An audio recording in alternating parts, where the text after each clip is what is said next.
Hey WinGG fans, it's Marta again with a little bit of a different video this time. I'm here to talk about the current console wars because every time I turn to social media these days, I see PlayStation and Xbox fans fighting and memeing each other, and I know it's all in good fun. But who is actually winning this generation's console war? Is it Sony, is it Microsoft, or is it maybe Nintendo? This is what we're going to be discussing. I do have to say this means we will not be discussing the consoles themselves. I think they're all fairly similar and they all do what we expect them to do at this point, with Nintendo lagging a little bit behind. What we are going to be talking about though is what the companies have been doing to top their competition and to appeal to their communities since the start of this latest generation. So let's get right into it. Starting with Microsoft's Xbox. We all know Microsoft opened this year strong by acquiring Activision Blizzard for almost $69 billion. It's a massive acquisition, which means a lot for the Activision community because Blizzard's company culture has been on a very bad reputation for a while now, and hopefully with Microsoft's Activision we are going to see some improvements there. I do have to say the decision to not change the leadership was a bit questionable, but Microsoft is a big, reputable company and I firmly believe that it can only get better for Blizzard for here. More importantly for this video, this means that Xbox has added some massive franchise titles to their library, including Call of Duty franchise, World of Warcraft, Overwatch, Heroes of the Storm, and more. This adds a lot of value to Xbox Game Pass, and Xbox Game Pass is probably already the best Game Pass available for the money out there. The Game Pass has over 100 games, it includes EA Play Access, discounts, and it includes online play for console.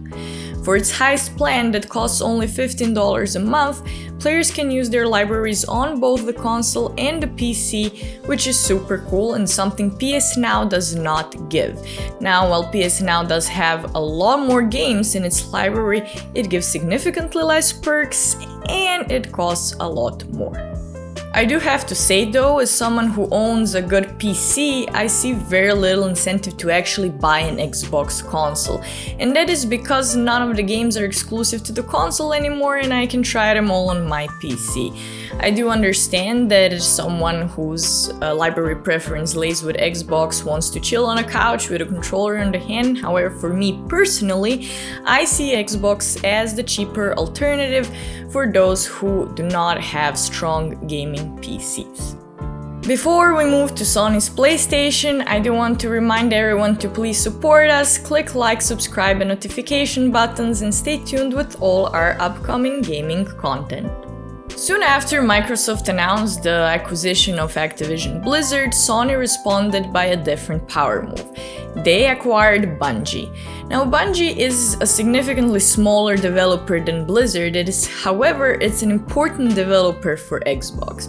If we go back in time, back to the start of 2000s, when Bungie developed Halo and gave the exclusivity to Xbox, it was kind of the game that built Xbox to what it is today. It's the game that built a community around it, and when I was a kid and someone asked you why should you buy an Xbox over a PlayStation, the answer was always because Xbox has Halo.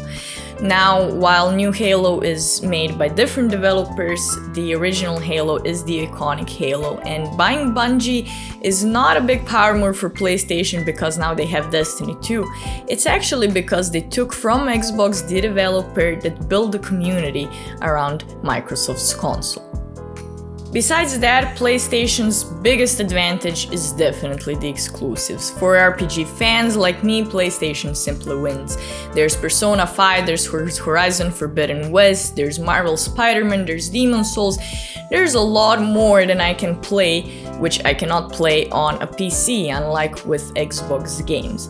Now I know a lot of these games do make their way to PC eventually, after a year or two, but we also all know that ports kinda suck, and they're never as good as the gameplay is on the console that the game was built for. No matter where your preference lays, it's clear that both PlayStation and Xbox are catering towards their community and building games and machines that their player base cares about. There is one player left in this discussion though that we haven't mentioned yet, and that is Nintendo. And I do have to say, what the hell is Nintendo doing, and do they even care at this point? I have been a Nintendo fan all my life. I'm the kid that grew up with a SNES instead of a PlayStation, and I of course own a Switch. But I do have to say, most of the things that Nintendo has been developing lately, I end up buying because of nostalgia and not because I care about those games.